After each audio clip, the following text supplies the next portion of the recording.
Ganare ang sinasabi ko.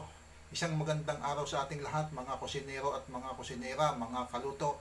At ngayong araw nito, babatiin ko kayo muli ng isang magandang araw. At ngayong araw na ito ay ako'y samahan nyo sa aking gagawing pagluluto ng sisig. At ang ating gagawing sisig at ang ating lulutuin na sisig ay pangsangyop. Yan, nakabili ako ng 1 kilo. Ito'y timplado na, mga kaluto. At ito ang ating gagawing sisig. Susubukan natin gumawa nito. At dahil sa may lasa na ito, ay atin titimplahan pa. Titingnan natin kung ganong kasarap nito, mga kaluto. Kaya tayo na at ating umpisa na ang ating pagkukusay, mga kaluto.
Ari na nga yung unang batch na akin niluto, nagayat ko na rin, mga kaluto.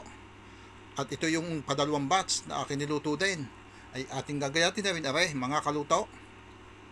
At ang gayat naman ito'y bahala na, kung kayo magluluto din, di bahala na kayo kung ganun kalaki ang gusto ninyo. Ay sa nipis ka namang are, di hati-hatiin laang naman, mga kaluto.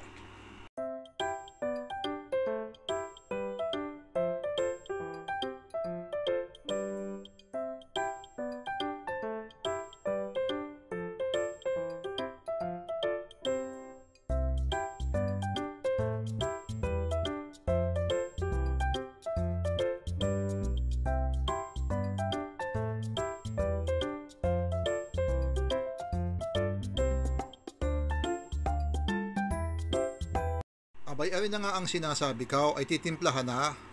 Inuna ka na nga yung sibuyas. Isinunod ko na itong luya. Tapos isinunod ko na nitong bawang. Siyempre ilalagyan din natin yan ng siling pandinuguan, yung siling kulay green.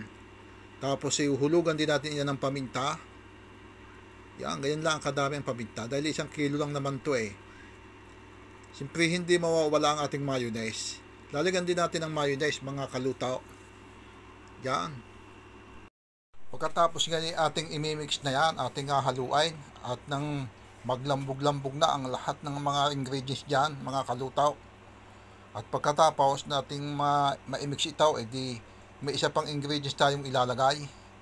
Lalagyan din natin ng sugar na puti dahil wala akong sugar na brown. Yan na may pwede rin, parehas lang naman sugar yan eh. Ating imimix ulit. Ayan, pagkatapos hindi pwede na tayong kumain, mga kaluto. Ari nga pala mga kalutoy, nakalimutan ko, hindi ko na ipakita. Ako nga pala naglagay din ng kaunting kalamansi. Yan, ari na yung unang subo mga kalutaw. Wow. Ari na nga ang sinasabi ko, ay talagang napakasarap nga. Aba, ito palang sangyup ay pwede rin nga gawin sisig nga mga kalutaw. Ay talagang lalong sumarap ay. Ay nako, isubukan yung gumawa na rin magluto na rin. Talagang napakaayos nga at napakainam ng lasa mga kalutaw. Ay siya, ganaray mga kalutaw. Ay kapag ang bidyong aray na panood nyo, ay huwag nung kakalimutang i-like aray, bidyong aray. Tapos ay inyong i-share. At tapos ay huwag nung kakalimutang mag-comment para malaman natin kung mga taga-saan baga kayo. At kung saan baga nakaabot ang bidyong aray, mga kaluto, ay siya, maraming salamat sa inyong panunood at sa inyong suporta. Sana isuportahan pa ninyo ang susunod ko pang mga gagawing video, mga kaluto. Maraming salamat po sa inyong lahat.